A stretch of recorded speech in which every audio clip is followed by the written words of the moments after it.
अपने आज को देखकर कभी हार मत मानना। तुम कल क्या बनोगे इसका अंदाजा तुम्हें खुद भी नहीं।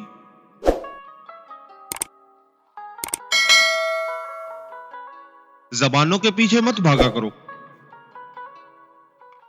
लोग तुम्हें वो कहानी नहीं बताते जिसमें वो खुद गद्दार हो।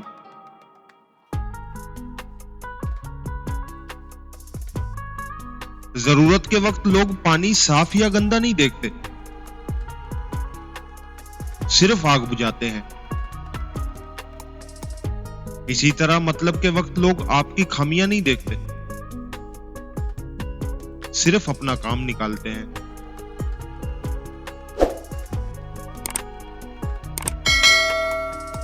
खूबसूरत रिश्ता वो नहीं जिसमें कभी दुख न मिला हो,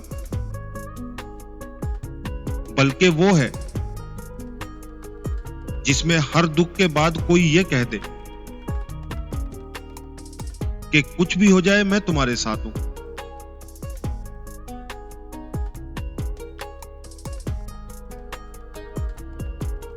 जिंदगी में आने वाले उतार चढ़ाव से घबराना नहीं चाहिए।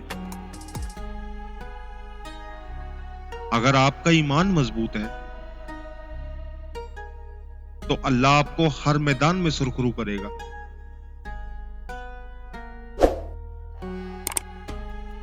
जिंदगी में जितना भी हो सके, जितना भी कोशिश करें, बेवजह खुश रहा करें, क्योंकि वजह हमेशा महंगी पड़ती है।